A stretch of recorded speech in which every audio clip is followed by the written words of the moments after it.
जय माता दी। हैप्पी नवरात्रि आप सभी को। आज हम 51 शक्तिपीठों में 8वें शक्तिपीठ माता गुह्येश्वरी की बात करेंगे। यह माता नेपाल की अधिष्ठात्री भी कही जाती है। इसका कहने का अर्थ है कि जो 8वां माता का शक्तिपीठ है वह नेपाल में स्थित है। यह नेपाल का जो काठमांडू है उससे कुछ ही किलोमीटर दूरी पर स्थित है। यहाँ पर माता आदिशक्ति के रूप में विराजमान है।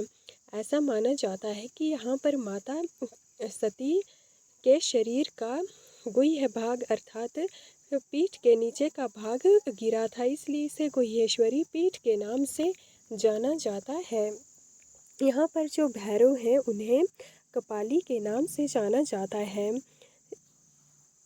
जब माता सती का यहाँ पर अंग गिरा था तो इसके बारे में बहुत सारी कथाएं प्रचलित हैं।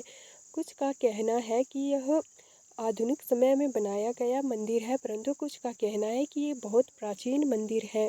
और इसकी महिमा के बारे में यह बताया जाता है कि जितनी महिमा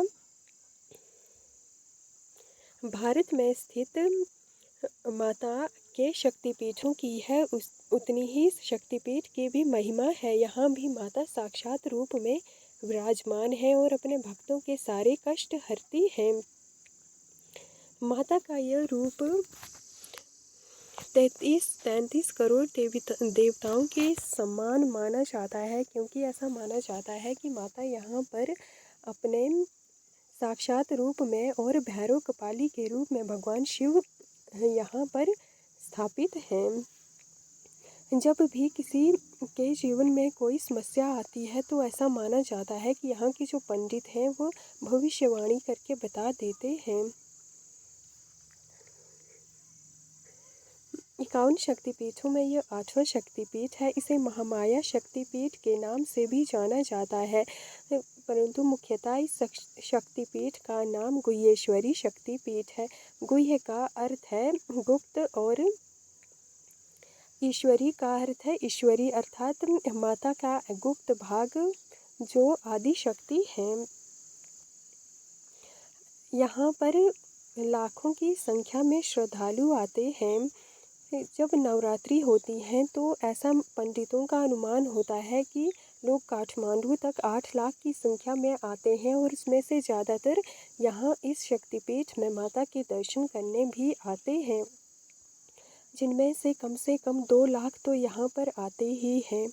इन श्रद्धालुओं में भारत, भूटान और नेपाल के ज़्यादातर श्रद्धालु होते हैं, जो बड़ी संख्या में इन तीर्थों में आते हैं। यहाँ पर माता के उत्सव भी मनाए जाते हैं, परंतु जो मुख्य उत्सव है वह नवरात्रि में मनाया जाता है। माता के शक्तिपीठों की महिमा यहाँ पर होने वाले चमत्कारों से भी जुड़ी हुई है। यह शक्तिपीठ माता बागमती नदी के किनारे स्थित है, इसलिए यह नदी भी पूजनीय मानी जाती है। इस शक्तिपीठ में न केवल लाखों में की संख्या में श्रद्धालु आते हैं, बल्कि ये एक बहुत सुंदर जगह पर स्थापित किया गया शक्तिपीठ है, जहाँ का सौंदर्य भी अद्भुत है। यहाँ पर ज़्यादातर हिंदी भाषा बोलने वाले या भारत या भूटान, नेपाल के लोग ही शक्तिपीठ के दर्शन करने के लिए आते हैं, इसलिए शक्तिपीठ को इंटरनेशनल शक्तिपीठ या अंतर्राष्ट्रीय स्तर पर पूजा जाने वाला शक्तिपीठ भी माना जाता है।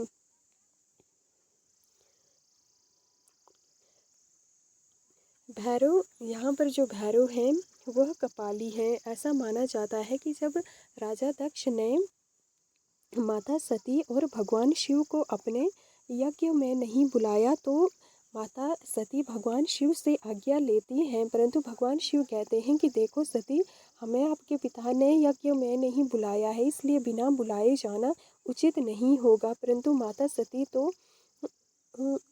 सती तो जिद करने लगती हैं और कहती हैं कि स्वामी हमें जाना चाहिए, मुझे लगता है पिताश्री हमें बुलाना भूल गए हैं। या उन्होंने क्या पता न्योता दिया हो और उनका न्योता हम तक ना पहुंचा हो।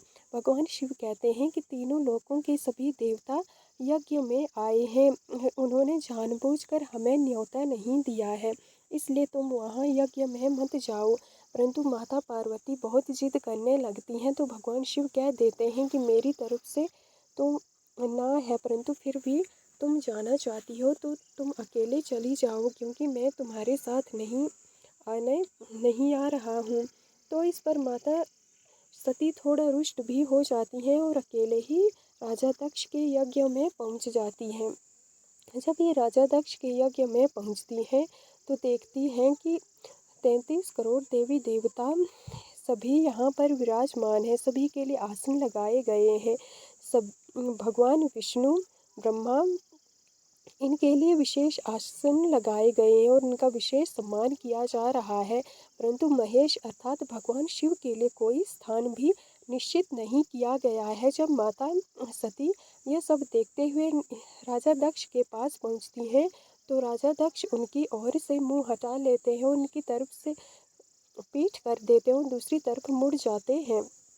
इस पर माता सती को सब समझ में आने लगता है और आगे जाकर वो राजा दक्ष से सवाल करती हैं कि पिताश्री मेरे पति भगवान शिव का स्थान कहाँ है और मेरा स्थान कहाँ है, क्या आपने जानबूझकर हमें यज्ञ में नहीं बुलाया।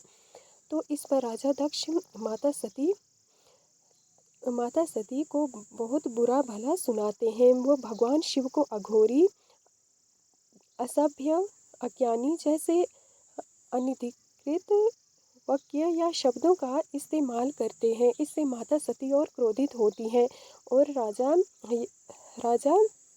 दक्ष को चेताते हुए कहती हैं कि हे पिताश्री, आपने मेरा अपमान करके सही नहीं किया, अब मैं इसी यज्ञ में आत्मदाह कर दूंगी। ऐसा कहते ही माता सती अग्निदेव का स्मरण करती हैं। हे अग्निदेव, मैं जानती हूँ कि मेरा तेज आपसे बहुत ज़्यादा है, इसलिए आप सहन नहीं कर पाओगे, परंतु मैं आपका आह्वान करती हूँ और कि आप मुझे इस यज्ञ में स्थान दें।